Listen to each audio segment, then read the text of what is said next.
Hi everyone, thank you for being here today. We're here to provide an update on the situation at Toronto Pearson today. Toronto Pearson President and CEO Deborah Flint will be speaking with us. We're also joined here today by Toronto Pearson Fire, Mississauga Fire, Peel Regional Paramedic Services, and Peel Police. Deborah will not be taking questions today, but we'd like to welcome her up at this time. Okay, very good. Thank you very much.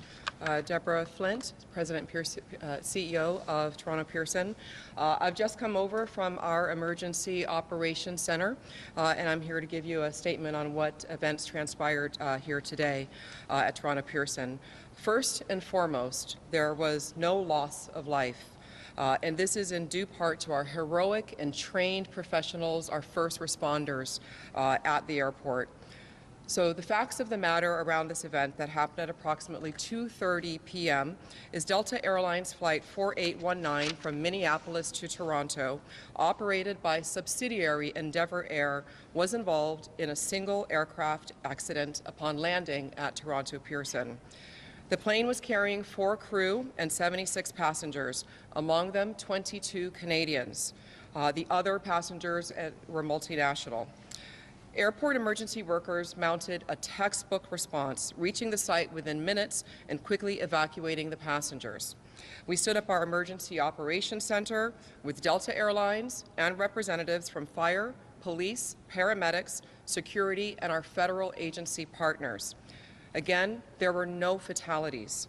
17 injured passengers were quickly taken to local area hospitals. At this time, we do not know of any of those passengers having critical injuries. We immediately halted further arrivals and departures on our remaining 3 runways. Those runways were reopened at approximately 5 p.m.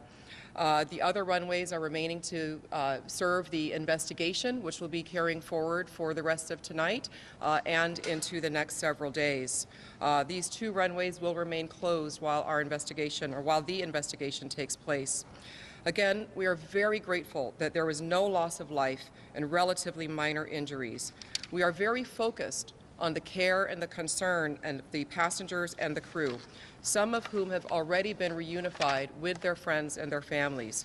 Others we have in a comfortable place right here at the airport in an environment where they're getting a lot of care and support from my staff.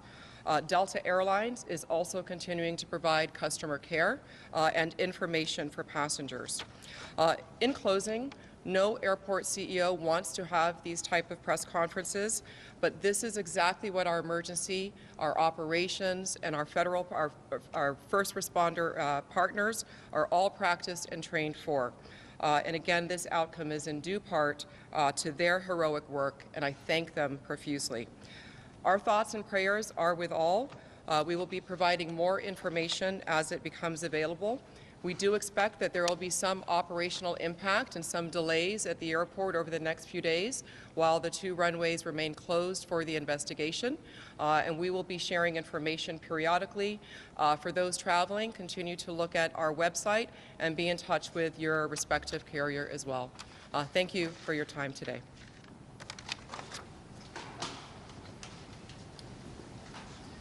Thank you, Deborah. We're going to continue posting Toronto Pearson updates, operational updates on our X account, so be sure to follow us there. Thank you all for joining us.